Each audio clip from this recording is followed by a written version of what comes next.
I do my best to have a posture of like curiosity and openness with my skepticism, because I think skepticism is a good thing. Yeah. Being able to go, I'm not sure about Yeah. about that. Let me dig into that and learn more. Yeah. I think that's a really good thing. But I think skepticism that's more closed off is obviously less positive. How have you, being so open and honest about your experience of the Spirit, Yeah. I'm sure, I mean, you've mentioned before on the podcast a couple of times, we don't have to go over any old stories again, but like, how do you try and manage that when you encounter skepticism? It's Like, really hard in the Uniting Church. I find it quite tough, but it's very different to like Pentecostal church where it's normal, right? I fit in there. Yeah, I fit yeah. in there, definitely. I even fit in a little bit in the Baptists, I think. Yeah. But the Uniting Church, I think, was tricky. But the United Church ordained me within their body, and so they've got me now as a part of their package, and with that comes my experiential knowing of the Holy Spirit. But I'm not alone. There's a bunch of us. Yeah. There's a bunch, and I think it's a beautiful thing, and if we can open up people to a experiential knowing of the Spirit, then I just think that that's a wonderful thing, you know. Maybe not for everybody, but for some it could be just a beautiful thing. Yeah. I remember like a couple of times I've heard stories about Taramara Uniting, the church that I attend and grew up in, stories of back in the day there being like tongues being a very normal thing, and there being like... Is this like in the 60s or 70s? Yeah. Like would have probably pre-union when it was... But and having things like, you know, exorcisms and people being slain in the Spirit and all of this stuff that I kind of go, huh? But it's interesting that like in probably 40, 50, 60 years... we got all proper. The environment, like, is it cultural? Is it theological? Is it, I don't know, like, but that sort of like shifted and changed, and I'm sure that in another 50, 60 years it'll change and shift again. Yeah. Whether that's dependent on the Uniting Church as a body changing, or is it just down to the congregations themselves? It's the congregations the themselves, communities? yeah. And it's understanding and it's being exposed to. Yeah. I have a great colleague, one of my favouriteest Uniting Church humans, and...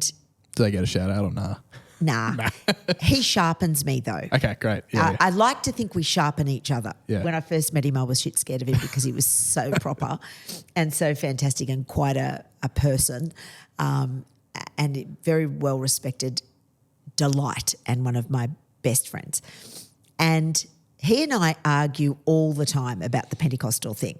Yeah. And he asks me often, and has asked me about this very question of the Holy Spirit. And he will say, I can't stand that bullshit with the, you know, they play the music and the hands are in the air and they think they're having an experience with the Holy Spirit, and they're using the music to, you know, manufacture Jesus and the Spirit. And I'm thinking, that is bullshit. That is, and we argue about this because my answer to that is, I've been to great rock concerts. I'm a rock chick, Jonty. I've done the B-52's Rock Lobster down on the floor at the stadium, at the, you know, in Sydney at the, can't remember it, what it was called, but down there doing the thing. I've been to some of the best concerts with great music. It's not a Holy Spirit encounter. It's just freaking great music. So great music, if inspired by and performed by Christians on fire, I believe can evoke a spirit-filled environment that can be intoxicating, maybe something like what happened at Pentecost. And that's the experience. It's not like a rock concert per se. And so we argue about that a lot. I say it's a very different thing, my friend. And what is wrong with magnificent Christian music that evokes a sense of the spirit, and the spirit can get moved through the body of the people. I've seen that often in Pentyland. And there's like a sweep that happens, and a manifestation of a physiological response to that. Tingling, goosebumps, a surging from your feet all the way up through your body. It's just magnificent. And often the leader will say, and God is very much present. The Spirit is here in the house. And you just know because you've experienced it. You're in it in that moment. It's a thing. So while you were talking, I just had this memory and I was pulling it up. Do you remember in Kentucky last year? What happened in Kentucky? There was so it's basically at a college, a worship session at the church or youth group, or I don't know, I don't know the details. Just kept going, and ended up going for like hours? Longer than 24 hours. Oh, shivers! And attracted thousands of people across the country. Started joining into this. Wow! Like, what I guess probably it's called a revival. Yes, I've seen that language used a lot. Oh yes, yeah. So that's an example of that where no music is going to get me there for like 24 hours. No, like you can only sing "How Great Is Our God" so many times. I mean, shout to the Lord, Darlene is an excellent song, but come on. If I hear that one more time, it's got to be spirit infused. That's and I'm not. I don't want to say no, and here's why. Yeah. Here's an alternate perspective that I feel. Yes, I do think that is a thing. Yeah. Also, yes, I'm going to do the improv. Yes, and. Yeah. A great example, a couple of weeks ago, I was at a rock/metal concert with a couple of friends. And one of the main support act was a band that I'm a huge fan of, and a friend of mine didn't really know who they were, and he was there for the main band. As soon as the main support, who I love, finished, turned to me and said, "I just had a religious experience." Whoa! And they're not a religious band. In fact, they were. Whoa! I have a religious a church friend who actually has issues with this band as a demonic presence playing on imagery and language and ritual, as them being something that he has to keep an eye on for him in his faith, in whether or not he's going to let the vibe or the spiritual presence of this band affect him. Wow. So it very much not a Christian band. Right. But I listen to their music and I feel like I'm having a real experience, because it isn't just the music, it's what happens when all the detail and nuance of me interacts with this music. That's what makes it special. Can you describe it? There's special? The music itself? No. What happens for you? So for me, like when I listen to my favorite song by this band, and this isn't every time, if I put it on the car, I'm not having this experience. But if I'm sitting down, like I'm a vinyl guy, if I put the vinyl on and I'm sitting there with a glass of whiskey and I'm listening to it, it is a physiological experience. Wow. The hair raising on the back of the neck thing. I've cried listening to their music. I have physical reactions to their music, and in a way that I don't usually at church. Like that. Interesting. I don't often, and it's probably because I'm in the Uniting Church and we don't do that experiential music-driven worship thing very well. Yep. But the point being, and I've had a number of these experiences. Like we had a guest on the show last year, Chris from Under Oath. Yeah. When I saw Under Oath play live for the first time, I had like at the time I was 18 or 19. It felt like my life had just shifted and changed. And part of it isn't just the music, it's the fact that I was there with 4,000 other people for whom this music meant just as much to them as it did to me. And what are they singing about? It almost doesn't matter. In the case of Under Oath, that's an interesting tale of what used to be called a Christian band, no longer identifying as a Christian band. Yeah, right. Different members of the band no longer being Christian, etc. Yeah. So back in the day, you could definitely argue that music was certainly the album that they were playing at that time when I saw them. They were doing back-to-back 2 albums without stopping tour. Yeah. Those were in the days when they still called themselves a Christian band. So Yeah. if you look at those lyrics, go, yep, that's a Christian artist. Right. But almost the lyrics don't until they land in my head. Yeah. That's how I feel about lyrics, but art in general.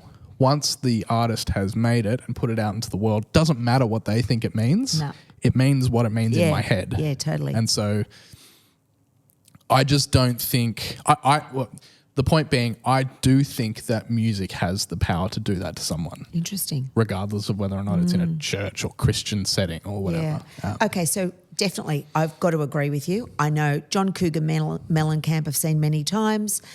A little ditty about Jack and Diane, 2 American kids growing up in the hot land.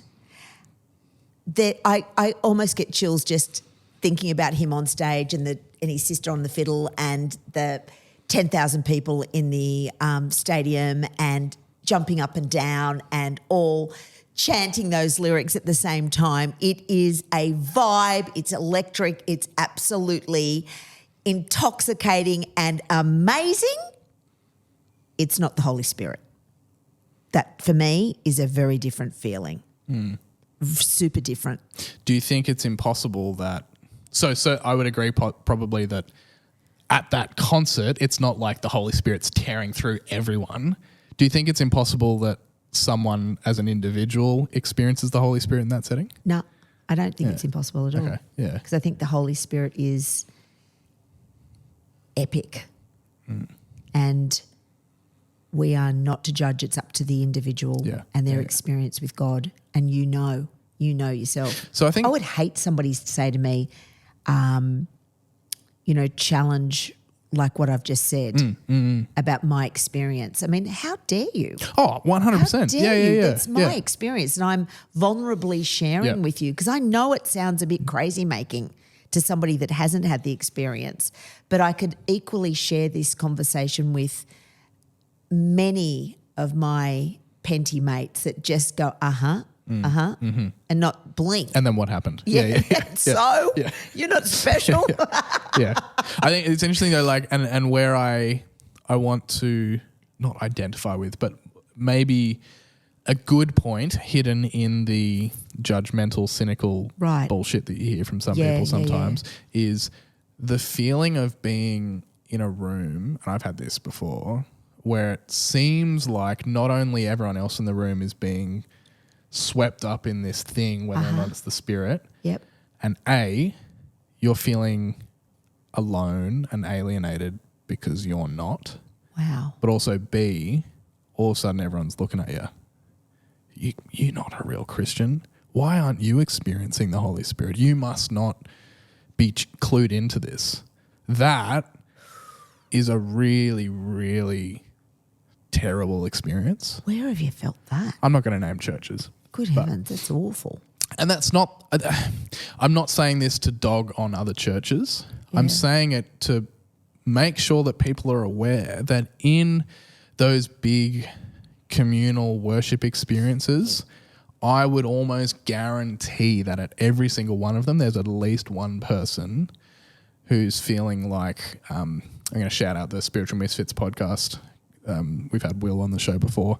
And we've had Rachel Collis on the show before. When Rachel just did a recent episode with them, she talked about suddenly feeling like she was the only non-Trekkie at a Star Trek convention. Okay, yes. And you're suddenly standing in this room going, do I even believe any of this stuff anymore if I'm the only person in the room, in a room full of believers who are being slain in the Spirit and like really having an experience that I'm not? Yeah, right. It's very, very easy for that to internally then become what's wrong with me. Yeah, I can hear that. Yeah, I hear that. And I want to frame this not as one is true and the other is false. They are both true.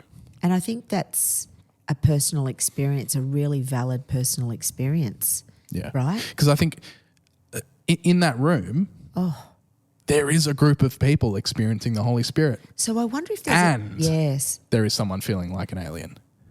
There could be a whole lot of people feeling like aliens. Do you know what I mean?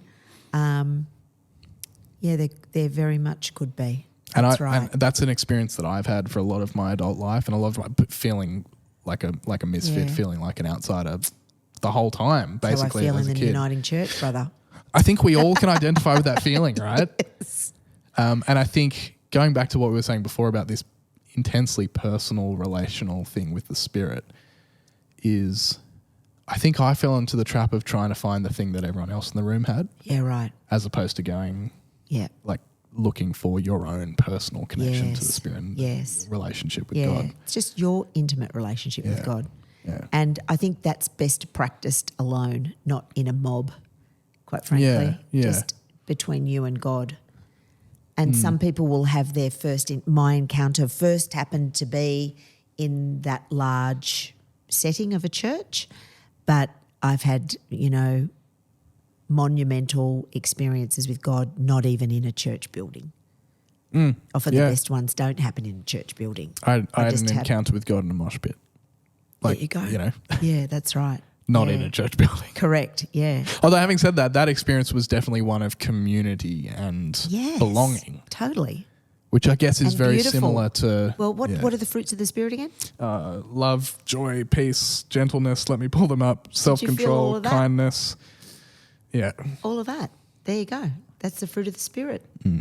I think that's wonderful. And I love putting it over that lens. Yeah. Yeah. I think Rocking it's a it good against one. that lens. Yeah. I think it's really good. I think that's good theological practice in a way. Yeah. I really do.